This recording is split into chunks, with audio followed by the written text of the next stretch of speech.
You're basically mirrored. Yes, and with that, I'm dyslexic as it is, so I have to do a double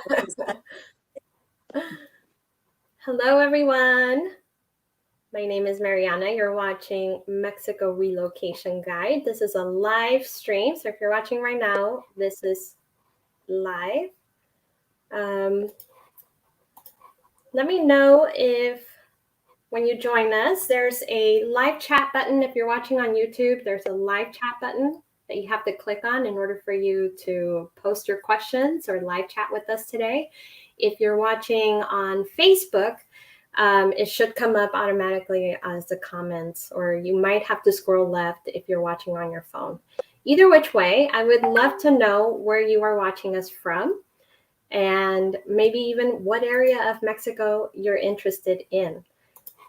So go ahead and live chat in and let us know where you're watching from or what part of Mexico you're interested in. My name is Mariana. For those who do not know me, I run Mexico Relocation Guide. It's your expert guide to living and retiring in Mexico. And today I have my friend Robyn, who lives in San Miguel de Allende. Today's topic is very interesting to a lot of you because I know a lot of you are wondering, is Mexico safe for single women? Hi, from Calgary, Canada. Thank you. Interested in the Lake Chapala area or Puerto Vallarta? Well, you definitely want to still listen to this one because we're going to share a lot of information that isn't only specific to San Miguel de Allende, it's just in Mexico in general. So thank you for watching. Let me know where you're watching from or what part of Mexico you are interested in. And this is Robyn that you're watching us with today. Where you at, Robyn? Where do you live? I am in San Miguel de Allende, and I live just a bit outside of Centro. It is actually on the road to Guanajuato in a small neighborhood just outside of Centro. Gotcha. For anybody who has never watched one of these live streams before, I'm just giving you guys some time to join in. So don't leave. We're going to get started in a few minutes here. And I also posted in the comments a free resource that's available to you. It's a Living in Mexico Guide for Expats. It's a 2021 edition. It has over 20 different topics, including everything from how to qualify for residency visas, is Mexico safe, how to get around in Mexico, what the conversion rate is, how to make quick conversions in your head. It has a lot of information, tips on finding rentals, you name it. So it's in the comments. Feel free to check it out. And in today's interview, we're going to be talking with Robyn, who moved to San Miguel de Allende a few years ago now. She is single. She's a single woman who lives in San Miguel de Allende. And she's going to share her experience on whether Mexico is safe, whether it's safe for a single woman, whether she feels safe in Mexico, and some other topics that I think are really, really important, not just for single women, but for people in general. Robyn is also one of our recommended private relocation tour guides in San Miguel de Allende, and she's the San Miguel de Allende expert. She made it a purpose in her life to get lost in San Miguel de Allende. When she first moved there, she visited every neighborhood. She knows a lot about the different neighborhoods, the pros and the cons of living in each one. She can show you rentals. She'll show you around in different neighborhoods. She'll show you how to do local shopping. She'll show you how to truly live like a local, and she'll answer all your questions. It's a fully customized private relocation tour. Now, Robyn is like the San Miguel de Allende expert, right? But if, for Mexico, she may not be the relocation expert, which is why you need to buy the Mexico Relocation Guide. And part of the Mexico Relocation Guide is access to our professional contacts in Mexico, including Robyn. You also get immigration attorneys, real estate contacts, and you get every other topic that you would need to know about how to move to Mexico.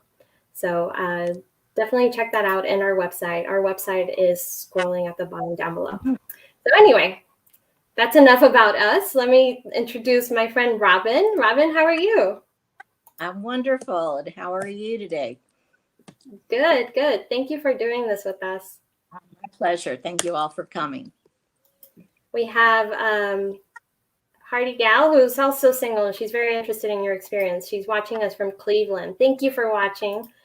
And I was just in Cleveland last week. you were just in Cleveland. All right. Last You guys week, have bumped yeah. into each other. She's single and she wants to move to San Miguel de Allende. She's watching this from Quintana Roo. Welcome. We have Kelly watching us from Las Vegas. She's also single. Oh, yeah. Buenos tardes. Lots of single women in here. It's a good thing. It's a very good thing. The more the merrier. So why don't we get right started, Robyn? Tell us a little bit about yourself. Where are you originally from? Well, it depends what decade you would like to talk about. I was born in New York, and when I left for college, that was the end of that. And I basically traveled up and down the East Coast of the United States while I was in undergraduate and then graduate school, and raised my children in Florida. So I'd like to say I'm from Philadelphia.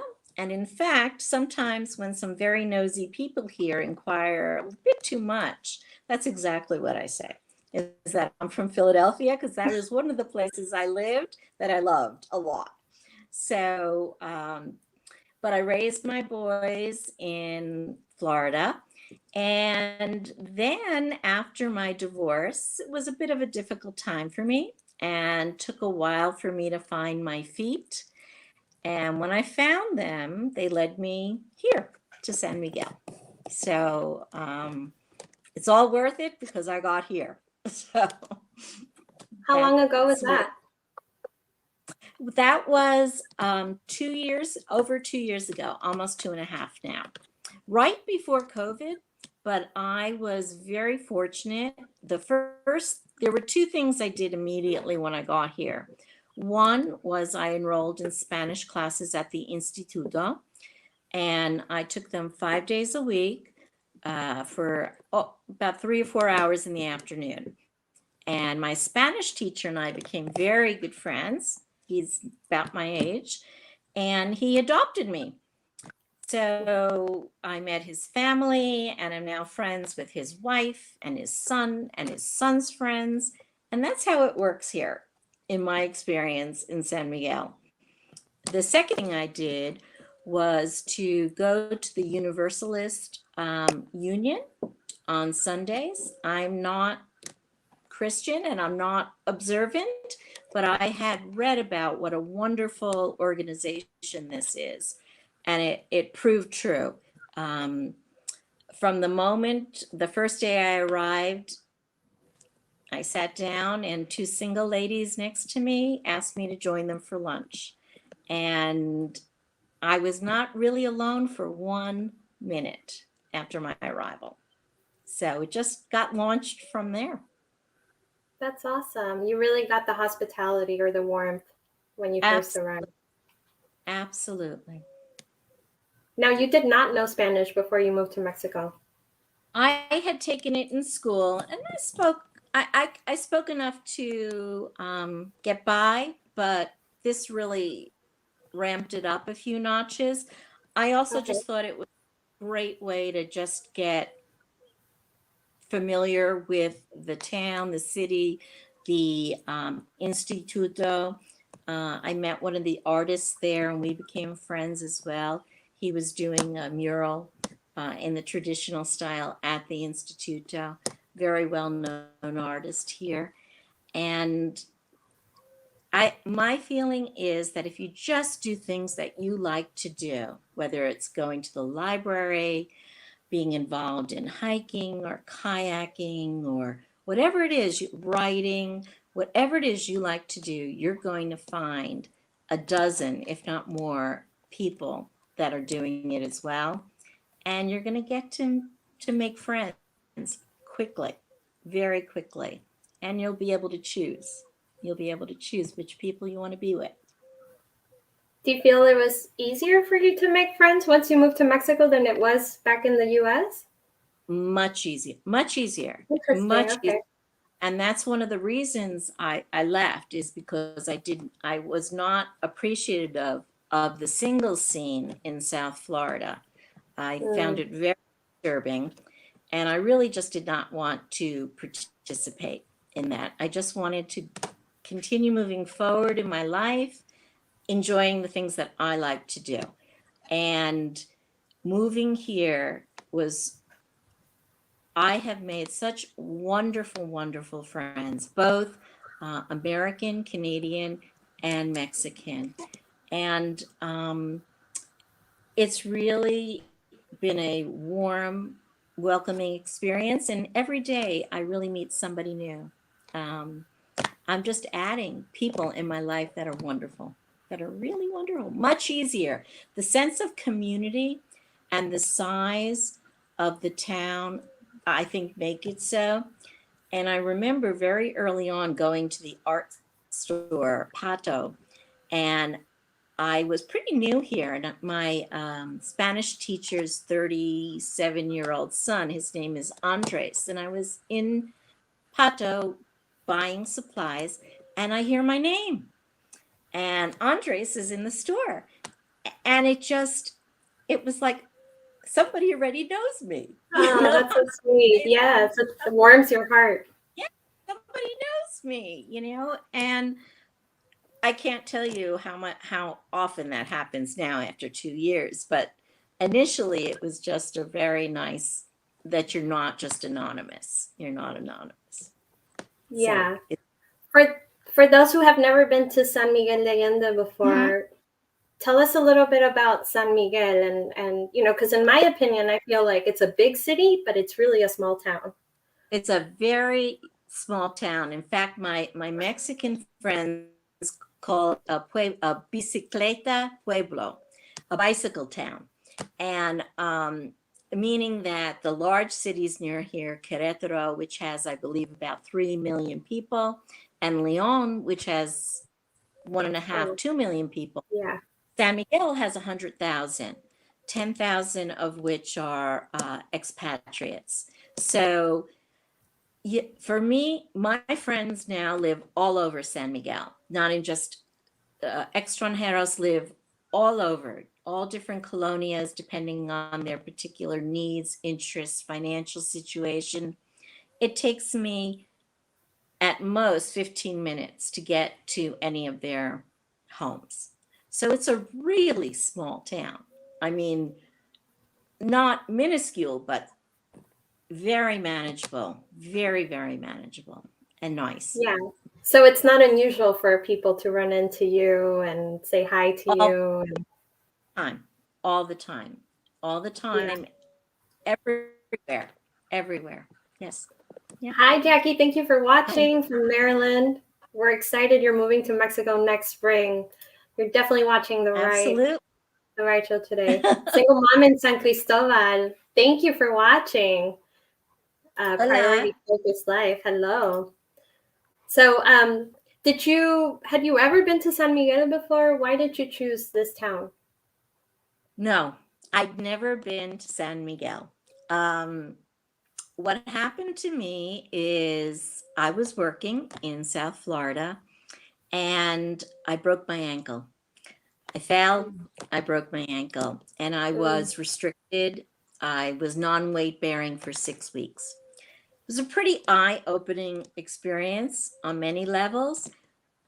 But during that time, and I guess when I turned about 50, I started playing around on the computer. Where are people going? Where are they retiring to? Where around the world? San Miguel kept on popping up.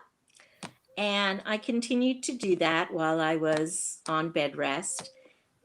And what I found was that because of the way it became known to the expatriate community, I didn't have to reinvent the wheel.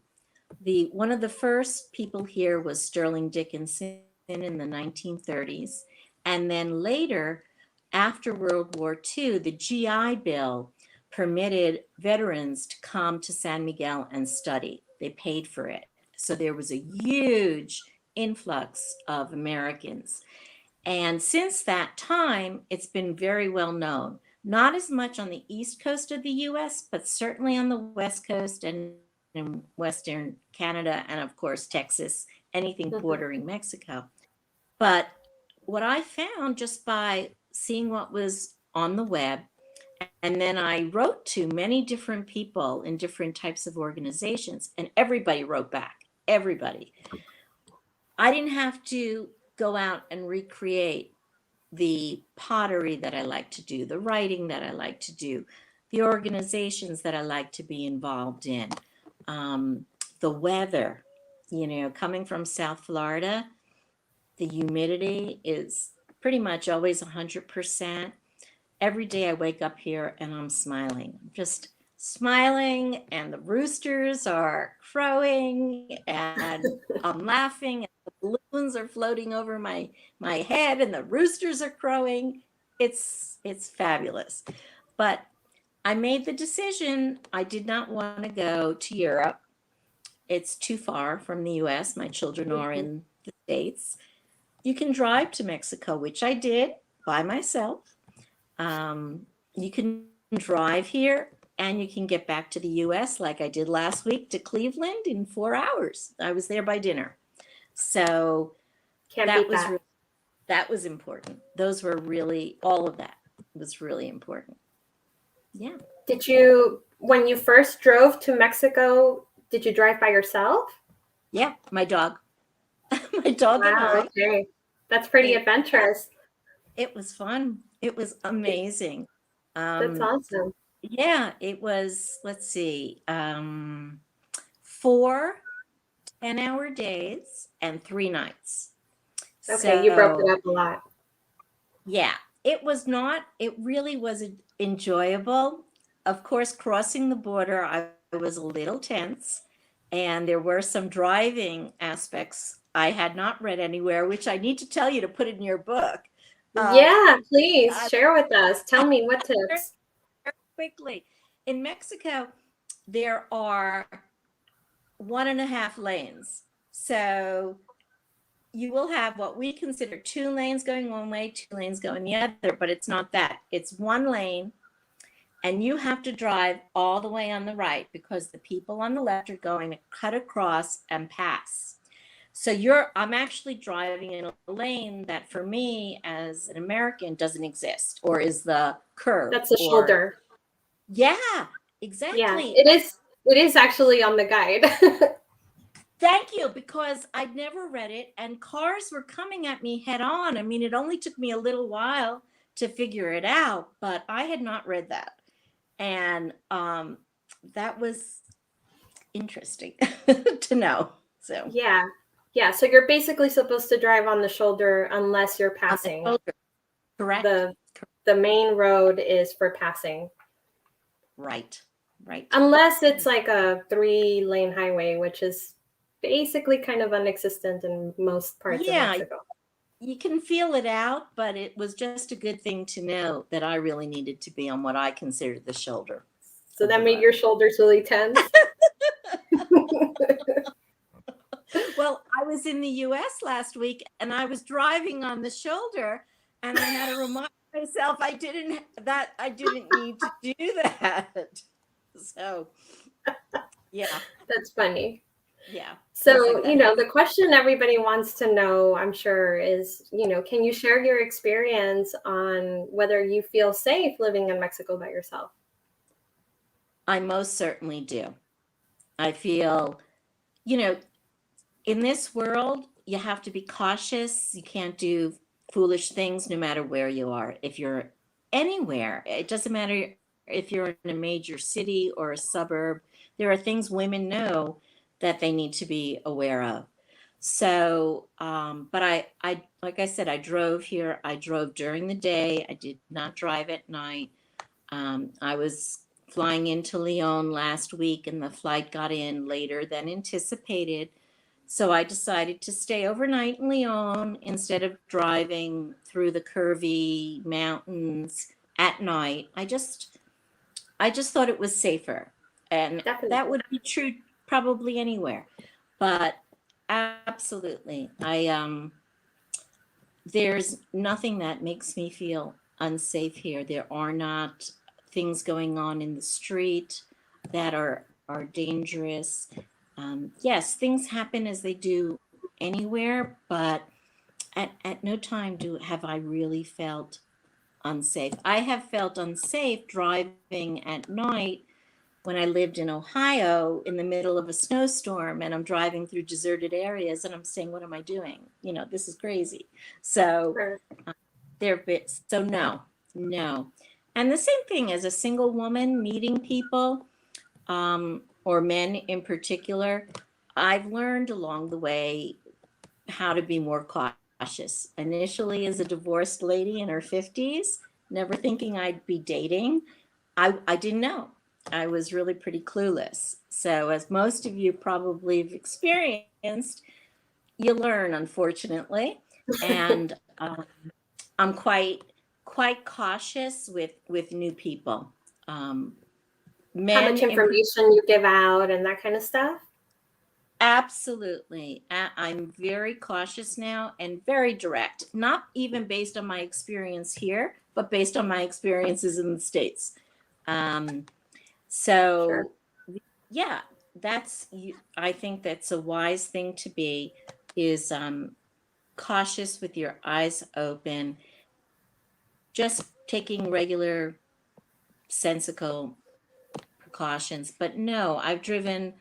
Um, Well, I drove here, but I've driven to Lyon. I drive all around the city here. I prefer not to drive at night, but it doesn't concern me to do it. I just prefer not It's your own to. personal preference, yeah. Yeah, I've driven to Querétaro and to Tequis, Chiapas, to Pena. So I would not want to drive to Mexico City just because Mm-hmm. a lot of car restrictions, and you have to go on certain days or they give you a hard time. It just isn't worth it. So I would take a bus or go with a friend, a Mexican friend. But otherwise, no, Yeah, and let's it's let's talk about that because traveling inside of Mexico on like an ADO bus or ETN bus, which are these long Mhm. distance buses that are very Yes, comfortable. Um, yes. like And that's another great way to get around. So do you feel safe taking that by yourself? yes, absolutely. They're inexpensive, they're very well maintained, they're comfortable. I've taken them on long distances to Puerto Vallarta. It's a very long, windy drive there, and it's often easier to take the bus than to fly because there's few direct routes. So yes, the buses are excellent and safe. You're with a lot of people, so it's very comfortable and inexpensive to travel that way. Okay. Yes. We have a few questions that I want to address.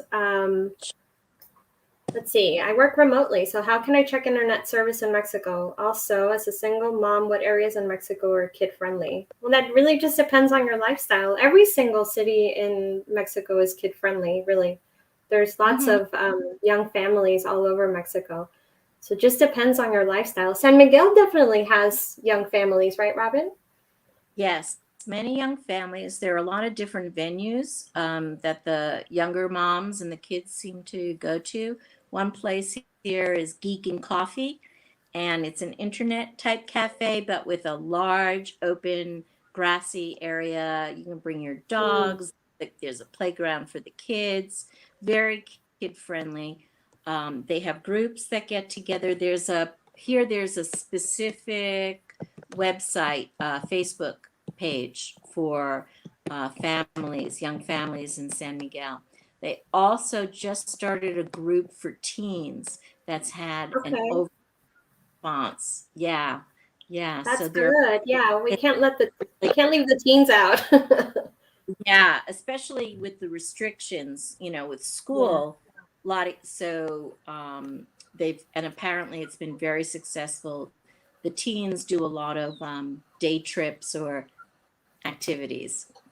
Yeah. The kids, Now, the little kids. regarding internet and how do you check that? It really depends on the area. There's not like, if you know the address to where you're going to be living, there are ways that you can check depending on the provider. Some providers offer that directly on their website. But if you don't know the area, one street could have several houses with fiber optic, and then the other side of the street doesn't have fiber optic. So it's not like you can just put in a zip code and it'll tell you whether fiber optic is available everywhere. Because some areas have it, some don't, even within a single zip code. How about you? How's your internet? I have very good internet service. There's a gentleman here who makes this his business, and he's wired the house and set it up. I am boosted towards the back of the house, but I can pretty much. I'm on my iPad now, but I can take my laptop or iPad anywhere in my house.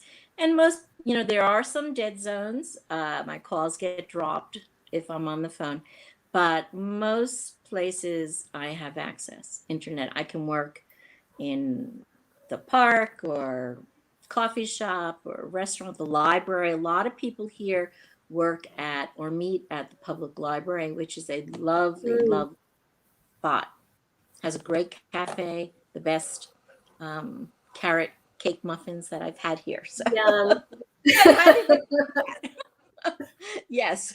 You're a regular. Yeah, I'm a regular there. Yeah. Yeah. Yeah.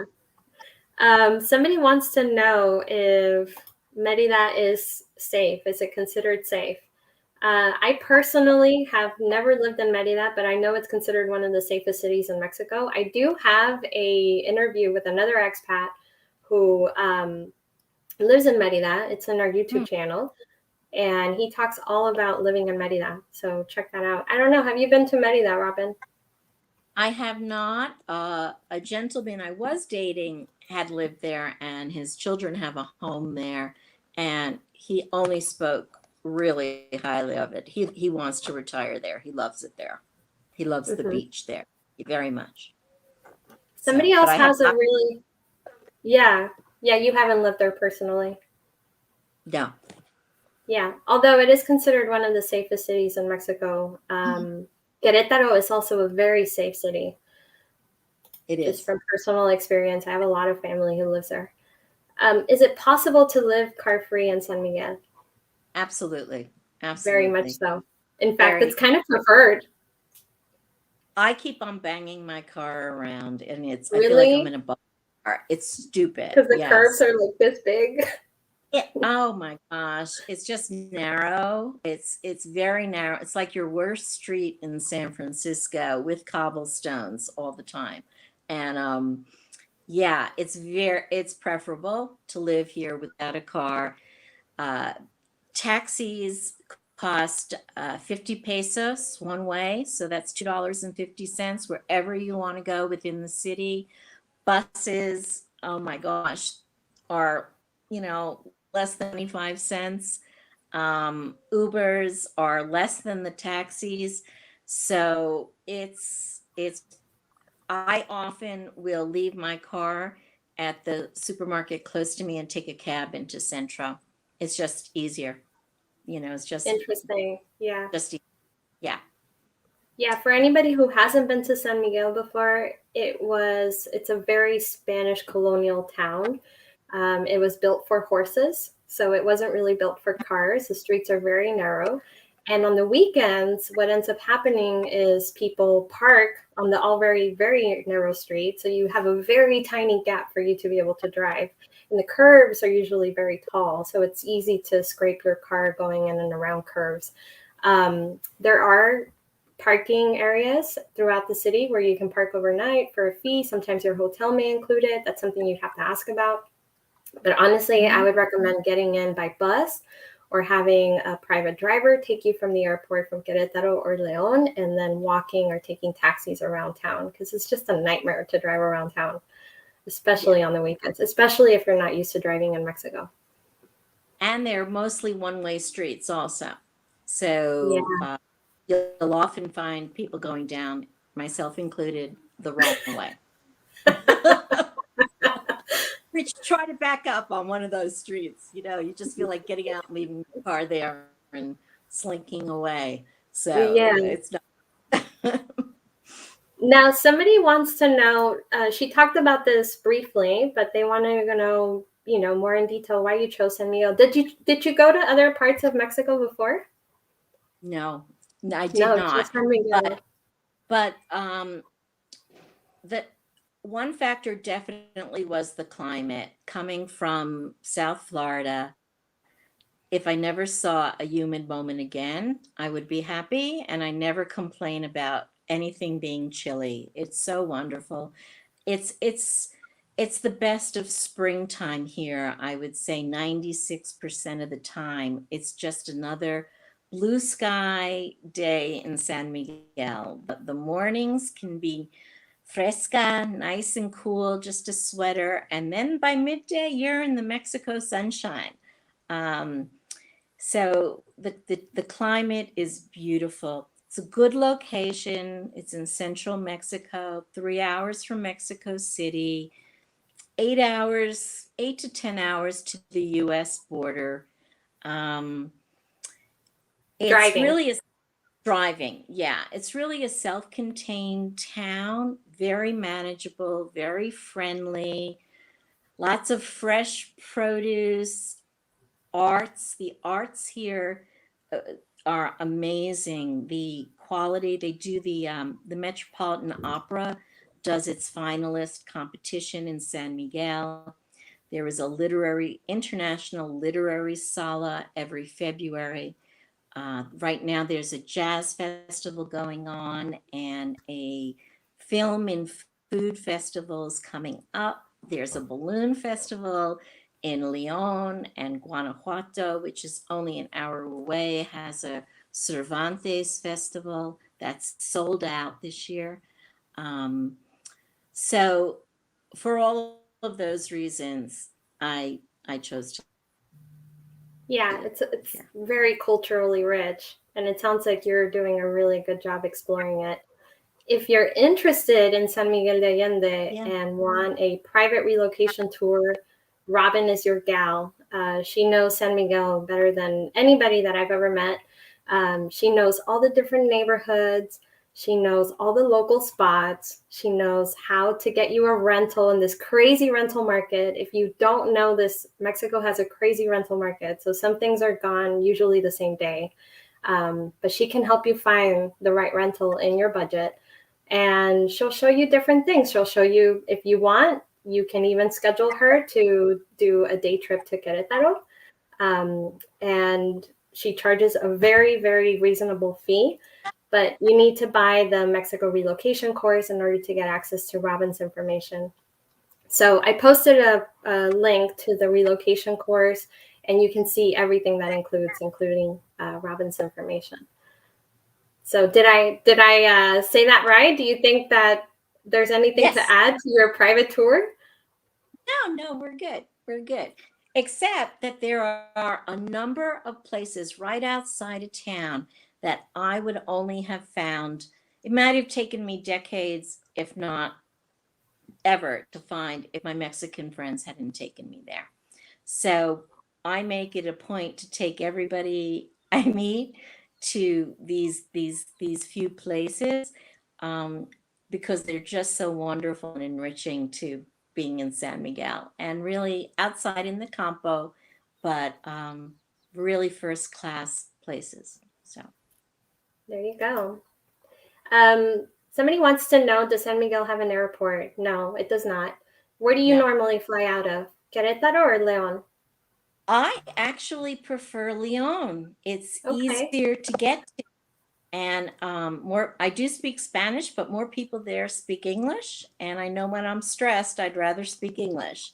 So, but Querétaro is equally accessible. I just prefer going to Leon, and they're modern. The airports are very new, um, easy to get into and out of. It's been made very easy.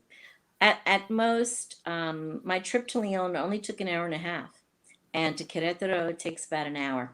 So And you have Just depends. found the same amount of connecting flights from Leon. I guess you go Leon, Mexico City. No, I went to Leon, Dallas, and Okay, Dallas, direct. Cleveland. Yeah, it was really great. So I didn't have to fly through Mexico City. Yeah, so you have to just check it. It changes all the time. And especially with COVID, flights are added and deleted frequently. It just changes a lot. Yeah. Now, do you normally drive yourself or do you end up taking a shuttle? I've done all of the above. It just depends on the time of the flight. If I'm going to Mm, be coming in late or have to leave really early and staying overnight before I depart, I might get a driver or take a shuttle, but I'll also park depending on how long I'll be gone for. So makes just total sense. all. Yeah, makes total sense. Now, this house that you're living in, do you own? Do you rent? I'm renting this house. It's the second place I've lived in here in San Miguel. Um, it is, like I said, just a bit outside of Centra. It's one story home. I had broken my ankle, so it's important to me to let it heal as best as it can. A lot of homes in San Miguel are multi-story, 3, 4 stories, because they Hmm. really enjoy the views from the terrace. And so sometimes the homes have very narrow staircases. Other times they're wide. And I've been in many homes that have elevators.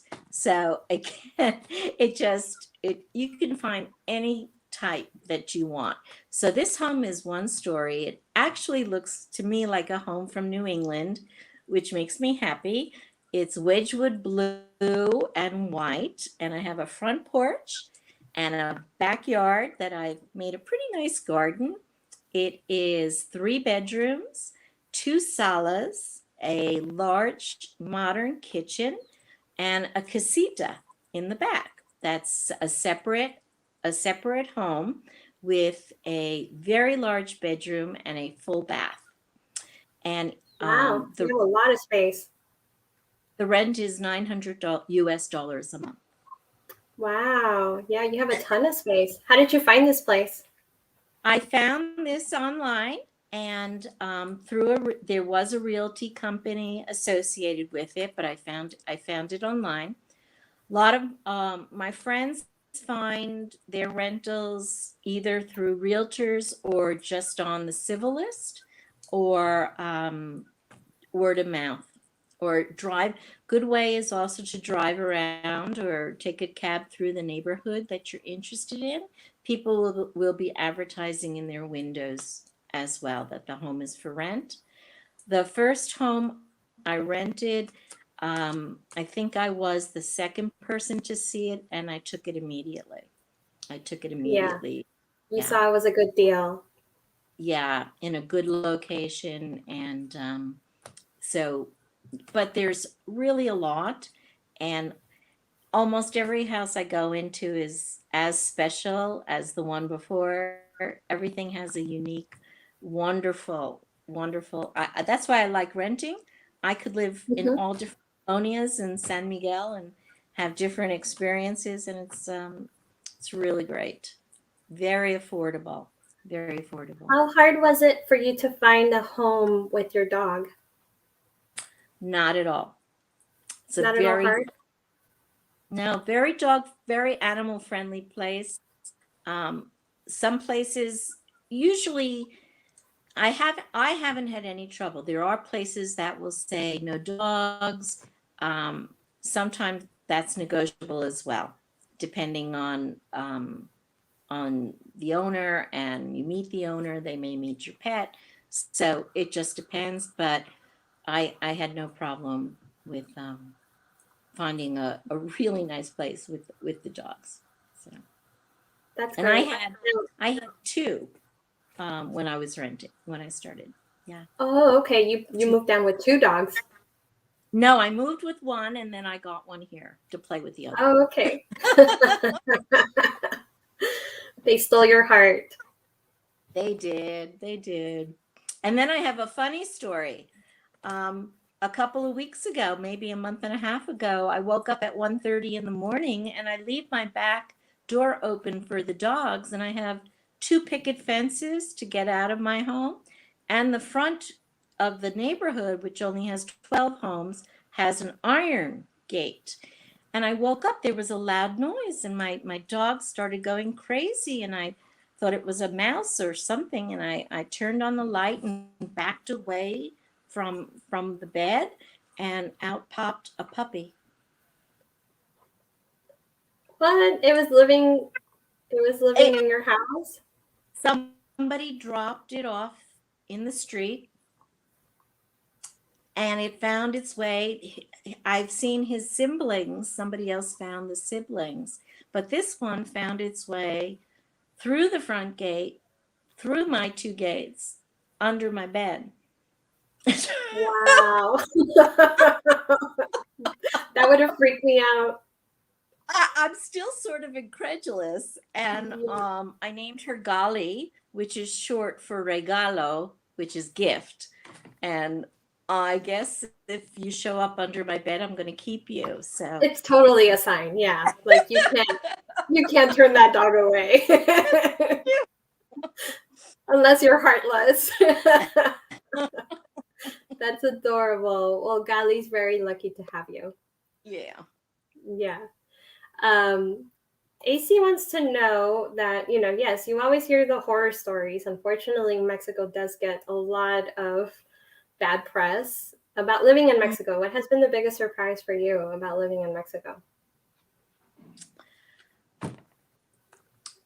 I would say how normal it is, how safe it is, how comfortable it is. I did get sick once from the food, something I ate. I suspect something really different here is they ask you to wash all your vegetables and fresh fruit in a certain solution. And I didn't. I was lazy. I think I thought I didn't really need to. And I did get sick. And as soon as I went, I thought I might just have been unwell and was going to let it just pass. I wasn't getting better. So I went to see a doctor and was then fine. So, and that's the only time I haven't been well here. So I guess what's surprising me is that it's not surprising at all. And it's that it's just normal. I just, when people say, what do you do? And I work, I do a couple of different things, but, I do the same thing I always did. My schedule's pretty much kind of how it's always been. So it's just a better quality of life, much more affordable. I couldn't afford to live in the United States anymore. And that's it. I'm trying to think of what surprises Yeah, that's me. okay. That's okay. Do you mind sharing some of your expenses, your cost of living expenses? No, not at all. So the first home I rented was in what's considered a pretty fancy neighborhood, Guadiana. And again, the reason I do think you should use a guide is that I think I was somewhat taken advantage of, which I guess didn't surprise me because I was new and really hadn't seen the different colonias and did not know how the span of costs. So they could pretty much have asked for anything, and I would have probably said, okay. Whereas now I certainly would not. And the people I work with, that won't happen either. You'll get the proper pricing. So I was paying $1,500 again, which compared to the US for an entire home, and my garden was an orchard, 3 bedrooms, 3 baths. Oh, hi, Golly. Was very reasonable. During COVID, I renegotiated and she lowered it to $1,000. So that just showed me again how much over I had been paying. So here I'm paying $900 for the rent. My electric bill is about $35 a month. My water bill is about $10 a month. I also buy water, drinking water, which is about another $10 a month. The most expensive cost is my internet service, which is $40 a month. It's just the plan that I purchased. Um, I have a Mexican telephone, AT&T, which costs me $200 a year. Okay. A year. For A year. a So year. about $20 a month. That's with Less, my yeah. phone, my service, no additional Oh, your charges. internet and your cell phone combined? Not my internet, but my the usage of my phone, it's $200 a year total, including the cost of the phone. Got So it. Okay. I think I was paying that $200 a month in Yeah. Florida. Yeah. It's I mean, at crazy. least It's just $100 a month. Like in 2 months, it would have it's already just covered. it's crazy. And food costs really, again, are going to depend on you, how you want to live and how you want to eat. I shop at mostly the local stores. I have the fruit store I go to, the meat store I go to, the fish store I go to, because that's how I like to shop. If you want, there's two. They just opened a city market here, which is like a cross between Madison Avenue, Whole Foods, Trader Joe's, and Tiffany's. I went in there, my eyes, the sparkle just went berserk, Yeah. Had I was like, It's get me out of definitely here because bougie. oh my God, they had Rydell glasses. I'm like, yeah, I break them every day because they're so delicate. I'm not going to buy more. But so it's unbelievable. They had a leg of lamb, which I probably will go and buy at some point because I haven't been able to find that. But you can find anything you need. And my food bills are under $100 a week, probably more in the $50 to $60 range. Going out to eat, again, I can take you for the best taco for 10 pesos, or I can go to this wonderful Italian rooftop restaurant where they serve you Caesar salad in a carved out circle of Parmesan cheese that Mm-hmm. will cost the same. Well, I mean, it might cost $50 instead of $150, but that's expensive for San Miguel. So again, it just depends. Entertainment is very reasonable. Mostly it's free. There's a jazz concert going on Friday night. I think the ticket is $20. That's high, but it's well worth it. Um, so, I can save lots of money, and then I'm very comfortable spending on entertainment or belonging. A gym could cost $200 a year. There are several here. It just depends.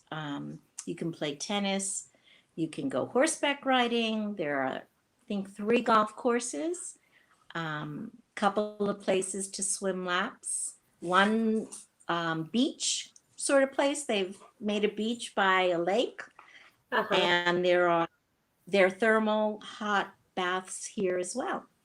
So lots to Everything. do and see. And I have friends here just living on their Social Security, so they're living with everything under $2,000 a month, and they're extremely happy and comfortable.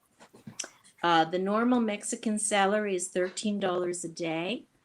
So I do have a gardener, and I have somebody who comes once a week, and somebody who comes and cleans the house once a week. It's $15 to clean the house, and it's $10 to do the garden. Yeah, for the full day, right? I mean, it's like you would never be able to afford that in the US for the same amount anyway. I mean, you might be able to afford it, but maybe not for the same amount. Right. Yeah. What about Right. healthcare? Healthcare. I told you I broke my ankle 2 years Yeah. ago in the States. Here, I needed 2 surgeries on it to take out the metal and then kind of take out some of the scarring. So my orthopedic surgeon, really handsome young man, perfect English. My experience was wonderful. I went to Mac Hospital. I had a private room. The nursing care was terrific. Um, I have a very good friend. She just had cataract surgery in Querétaro. I have a client who had a emergency surgery, a pulmonary embolism. Um, went to the hospital here in San Miguel and then was transported to Querétaro because that was where they had the right equipment. And he's doing great. Um, they have world-class care in Querétaro, in León, certainly in Mexico City. Here in San Miguel, it's a smaller town. The care is very good. If I had a serious problem, I would probably go to either one of the hospitals. There's like a dozen or more that are just being built in Querétaro and in León. So no hesitancy at all, at all. Yeah. None. They could stabilize you in San Miguel de Allende, but they would need to transfer you to. Depending on what Sure. what it is. But I had both surgeries here in San Miguel. The doctor works here in San Miguel, and he lives in Celaya, so he also works there. And that's, it's about an hour trip for him. He's here a couple of days a week, and there a couple of days a week. So. Now, did you cover this out of pocket, or do you have private healthcare insurance? Covered it out of pocket. Okay. I believe it was, I was there overnight. So the hospital and the surgeon, I think it was a little over $2,000 US dollars. Got it. Yeah, for this. The problem with the health plans here, similar to the US, is that the deductibles are very high, and there are all of these pre-existing exclusions. So and the things I'm concerned about are the things that are pre-existing, like my ankle. So I actually went and spoke with a specialist in insurance here who works out of Angel's office, and what he recommended. I'm not Medicare age yet, so I don't know what I will do when I become eligible for Medicare, if I would want that as a backup. But with Obamacare, what he recommended is the worst that can happen is you go back to the States and you apply for Obamacare, and within 30 days you're covered. There's no pre-existing clause. So that's how I'm approaching it here. Okay. Yeah. And I use the Mexican healthcare system and dentists and routine eye care. So, yeah. Luckily, you haven't needed to do anything more than your ankle. Right. And that was an accident. That's how you can't prevent accidents. That was an accident. But routine healthcare, it's what I learned here is it's 45 pesos. 450 pesos to see your doctor. That's a routine consultation. So I'm sorry, 800 pesos. So it costs $40 to see my surgeon. That's what he charges. Yes. And I think it's standardized because that's what the gynecologist charges. So it was $40 to see my surgeon, $40 to see the gynecologist for a routine consultation. Every October, the hospitals run specials because it's breast cancer awareness, I think internationally. And they run a special where you can get a mammogram and ultrasound, blood work in October for under $50. So yeah. I'm certainly not the healthcare expert, but we definitely have people that we work with that are and have worked with tons of expats. Angel being one of them too. So Yeah. So we can definitely refer you to those people. So somebody wants to know, besides the roosters in San Miguel, do you have a lot of background firework noise during the week? Depends where you live. If you read the civil list, there was a whole conversation this week. There's been was the celebration for the archangels, Michael being one of them. So that's at 4 o'clock in the morning for some reason, and it's a huge firework display. People are always commenting about it. Some people love it. Some people makes them crazy. My dogs don't even react to it. Doesn't bother me a bit. Depends how noise sensitive you are. You know, somebody wrote that it was like being in Afghanistan. I was wondering if they had been in Afghanistan, but anyway, it they're fireworks. So not all the time, but yeah, they happen. So again, it depends on your level of sensitivity. Centro is notoriously noisy for that. When I lived in Philadelphia, the noise made me crazy, and I moved to the suburbs. Um, New York City, the noise at night doesn't stop. So Mm-hmm. it depends. But again, when you're looking to live somewhere, you need to go there different times of the day to see what the level of noise is, because you could be on a street where Yes. there's truck traffic at 8 o'clock at night and you wouldn't know about that. So I would recommend you go different times of the day to see what the neighborhood is like and how it feels to you. So Or they can hire your services and you can give them some insight into that, right? well, I go for people and do that several times a day if they want to rent a place before they see it. I will recommend that I go and make sure that it meets their requirements, that the neighborhood is what it's supposed to be. There isn't construction going on or an empty lot or neighborhood dogs, wild dogs. It just depends, but you should check it out. You should. Sometimes there are a friend of mine lived near the river. There's been no water for 2 years. This Um, month the river is overflowing, and sometimes it smells. How would you know that? How would you know? You wouldn't Pictures don't know. have smell. You just don't know. Yeah. Yeah, Yeah. So you offer obviously an invaluable service. Not only will you go in person, but you'll just give your 2 cents, like take video for them, right? And then, take absolutely. note of things that are surrounding the area. Absolutely. Absolutely. Somebody wants to know how they get access to about finding a guide. How is this covered? It's covered in the course, and I'm looking for the link so I can put it on the screen for you now. Sorry about that.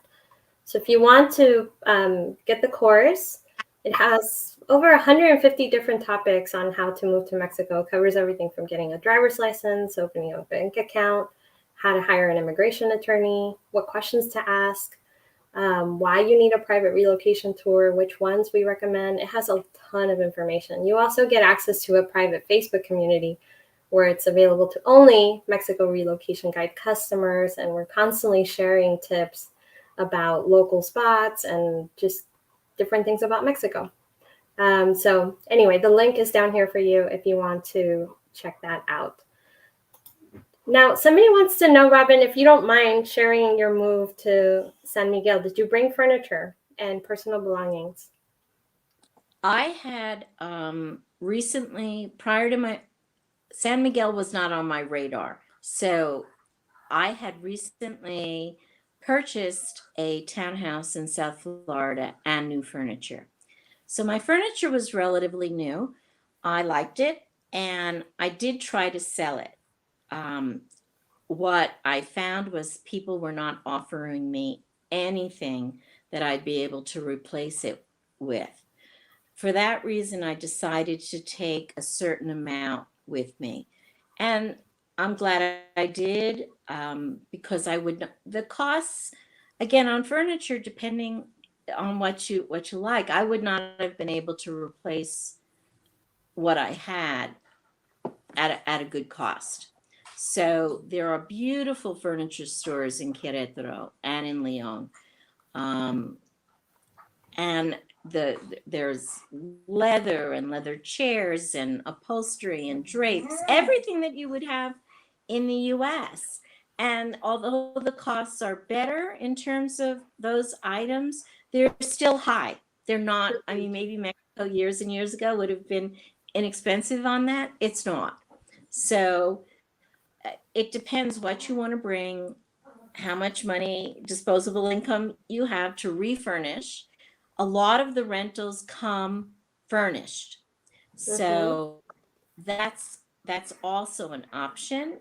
And the furniture that I've seen in these rental homes is very nice, really very nice. And if you wanted to supplement it, you could. I hadn't really known about that. I'm not sure what I would have done, but I couldn't sell the furniture for, I would have had to really give it away. So I Yeah, did you didn't decide want to to do that.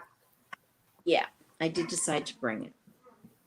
Did you do a manejo de casa, or did you end up bringing it before you became a resident? How did you do that process? I did it right away, right away.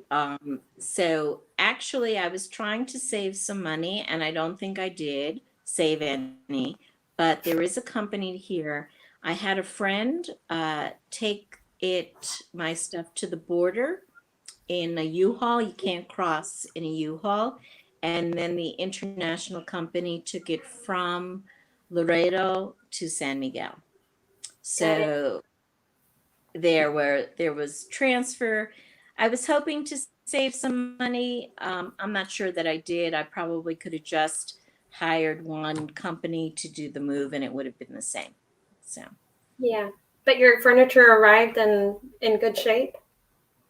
yes, it arrived perfectly fine. Yeah, in good shape. Yeah. And the good And thing I had about sorry, no, go ahead. I said the good thing about San Miguel also is that, because you were coming from Florida, it's not like you were going from humid to, well, in Florida, everybody has air conditioning too. So it's Right. not like furniture warts or warps and, gets messed up that way. But San No, Miguel is not humid. So you don't have to worry about, one, using air conditioning because it's not needed. And two, you don't have to worry about your furniture, like beautiful, wooden pieces of furniture getting warped or getting messed up. correct. Yeah. Yeah. Yeah. That's good. That's good. Do you have a bank account in Mexico? And was it easy to start an account? Yes, I have an account. I I was only able to get a certain account as a temporary resident. I believe that once I become a permanent resident, I can get a different type of account. So I do have an account. I deposit pesos into it. I also transfer money from my U.S. account to Mexico. Today, the exchange rate was very good. So I wait till it's over 20 and then I exchange money. So Of I course. Why watch it not? every day. I Like watch day it every trading. day. It was over 20 today. I think it was like 2038, which is high. Highest it's been in a while. So then I'll take the US dollars and transfer them to the I'll write a check on my Chase account and deposit it so that I don't get any additional fees. And that's how it works here for me. There are different ATMs you can use. Again, depending, some give you better exchange rates. You just ask your friends and they'll tell you. And I use those, and some just have a fee rather than a percentage if you're going to use the ATM. So that's also a good deal. But most people have some sort of account. where they can do that kind of transaction. Yeah, especially to pay things like your rent, Right. or buy things maybe when you're making payments, like expensive furniture, for example, or Right. where you're asking for credit from a retailer. Right. Also, to pay your CFV bill through their app, you need a bank account in Mexico. Am I right? I believe so. Yes. I pay most of mine. Most of my bills I will go and pay in person. Okay. You can either do it at the equivalent of what is a 7-Eleven, the Exos, or my internet. I just go right into the place so I don't pay any additional fees. Same thing with my electricity. It's they hold the bills at a little tienda on the corner, and I go in every other month and just pay just pay it. So Yeah. Super simple. You're already out and about anyway. yeah, it's not hard. Everyone in Mexico pays their bills this way. Yeah. Just one more question, and I want to be mindful of your time here also, because I know that we're getting into the hour. But what's the average rent of a 1 or 2 bedroom apartment in San Miguel? The lowest that I've come across for someplace you'd want to live is probably between 450 and 500 US dollars for the rent. So I would say that that would be the low end. And then it can go, there are multi-million dollar homes here for rent. So it Mm-hmm. can go high as you want, anything Yeah. in between. Depends on the neighborhood, the finishes, the size of the house. Obviously, you said 1 or 2 bedroom apartment, but even in those 1 or 2 bedroom apartments, it depends on who's managing the property. Is it a very high end real estate company because they're going to want a big cut, or are you dealing with the local landlord who's going to be pricing it in pesos versus the U.S. dollar? But yeah, I have found plenty of places on Marketplace, Craigslist, Mercado Mm-hmm. Libre, word of mouth in San Miguel, 2 bedrooms for 800, no problem. And most of them Yeah, include utilities, like they'll include a certain amount of electricity, internet. right.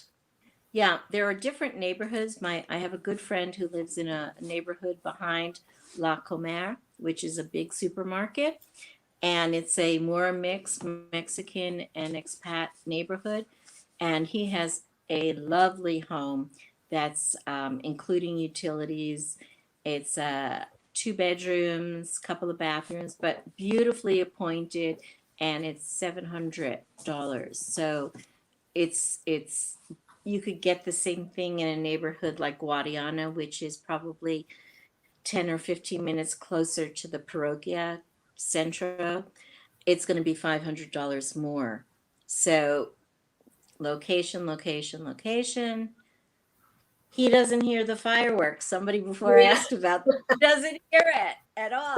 So, um, it just really depends. It's worth spending a little bit of time going to see the different colonias and why they're different. Um, and speaking with the neighbors or going into the local tienda and seeing what fits for yourself. Yeah. And every neighborhood has different amenities around it. Like some may have more restaurants and you know convenience stores around them. Some may have more residential around them than those things. So Right, every right. neighborhood is different. Absolutely. Absolutely. Does your course only have information on San Miguel and areas, or I'm in Tijuana would be, there's information of all over Mexico. It's not only San Miguel. We have private tour guides in Ensenada and Rosarito. I don't have anybody in Tijuana right now, but I do have a private tour guide who could probably arrange that for the right price for you. And the information in the relocation course is general to all of Mexico, although there are specific things like immigration facilitators throughout San Miguel, immigration facilitators in Chapala, Tijuana, Ensenada, Rosarito, and throughout other parts of Mexico like Quintana Roo. So, no, to answer your question, it's not only San Miguel. Any other closing? I mean, you shared so much information. You're obviously very knowledgeable, and I love how much you love my dear Mexico. It makes me so happy to hear when somebody, a foreigner especially, who comes to live in Mexico, appreciates this country for what it is. It's not the US. It's not for everybody. Yeah.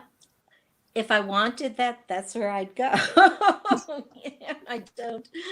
It's not what I want. So I'm thrilled to be.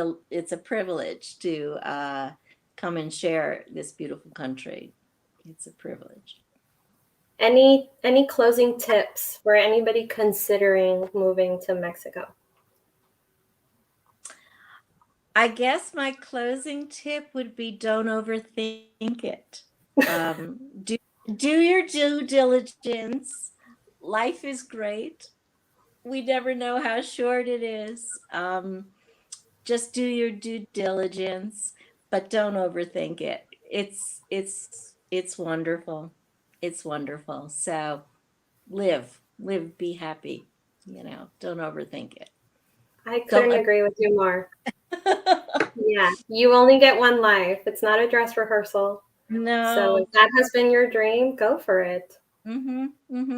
Right. And we show you how to do it the right way so you can avoid some mistakes and costly mistakes and headaches along the way. Yeah. There are you don't have to repeat the mistakes or the glitches that other people ran into. Absolutely. Well, Robyn, thank you so much. And thank you guys, everybody, for watching and chiming in, asking so many great questions. I hope this has been valuable to you. I want to thank Robyn for spending her I'm wishful thinking, Thursday evening with us. I have a date Saturday, so I wouldn't be here. Oh, nice. Lucky gentleman. Their life. Where are you going, if you don't mind us asking? I'm going for some wine and cheese in Centra with what I hope to be a very lovely Mexican gentleman, who is a professor. A professor. Muy bien. Muy bien, sí. Muy bien. How did you meet this gentleman? The same way you do in the US, online. Yeah, online? Okay, so online dating is still as big in Mexico as it is in the US. Yes, exactly. Yes. Well, so there's hope. Yeah, there's also hope. If you're coming to Mexico single, you can find love in Mexico. We'll hope so. I hope he treats you like the princess that you deserve to be treated like. Thank you, sweetheart. Yeah. And I look forward to talking with you all soon. Yes, very excited to see you in November. Okay, me too. Thank you, everybody. Besos. Besos. Bye. Bye.